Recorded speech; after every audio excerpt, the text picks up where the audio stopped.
केंद्रीय शिक्षा मंत्री धर्मेंद्र प्रधान के इस्तीफे के बाद अब पेपर लीक का मुद्दा राज्यों तक पहुंच गया है। जी हां, छात्र संगठनों ने अब झारखंड, पंजाब, केरल और कर्नाटक समेत कई राज्यों के शिक्षा मंत्रियों के खिलाफ मोर्चा खोल दिया है। छात्रों की मांग ये है कि जिन राज्यों में परीक्षाओं में अनियमितताएं और पेपर लीक के मामले सामने आए हैं, वहां जिम्मेदारी तय होनी चाहिए और सरकार को जवाब भी देना चाहिए। दरअसल पेपर लीक का मामला अब सिर्फ एक परीक्षा का नहीं रहा है, राज्यों तक पूरी तरह से फैल चुका है। देश के अलग अलग हिस्सों में सरकारी भर्तियों और प्रतियोगी परीक्षाओं में गड़बड़ी के आरोप सामने आते रहे हैं। इसी को लेकर छात्रों में नाराजगी बढ़ गई है।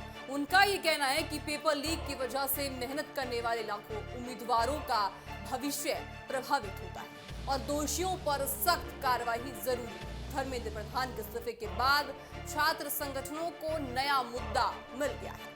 अब उनका ये कहना है कि अगर केंद्र स्तर पर जिम्मेदारी तय की जा सकती है तो राज्यों में भी शिक्षा व्यवस्था से जुड़े जिम्मेदार लोगों से जवाब माने जा सकती हैं। इसी मांग को लेकर कई जगहों पर प्रदर्शन भी चल रहे हैं। कर्नाटक में छात्रों और युवा संगठनों ने परीक्षा प्रक्रिया में पारदर्शिता की मांग उठाई है। वहीं पंजाब और झारखंड में भी पेपर लीक और भर्ती परीक्षाओं को लेकर सरकारों पर जवाब मांग लिए हैं। छात्रों का ये कहना है कि बार बार परीक्षा रद्द होने से उनका समय, पैसा और मेहनत बर्बाद होती है। केरल में भी परीक्षा व्यवस्था को लेकर छात्र संगठनों की आवाज तेज हो रही है।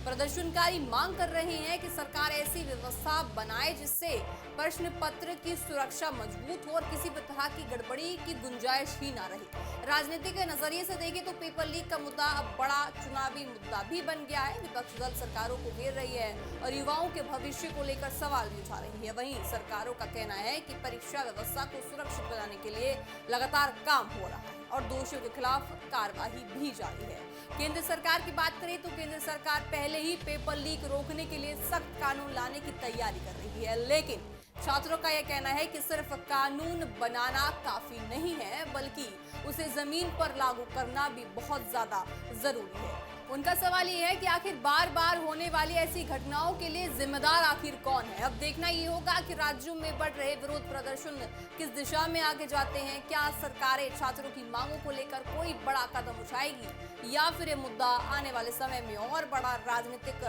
मुद्दा बनकर उभर कर आएगा।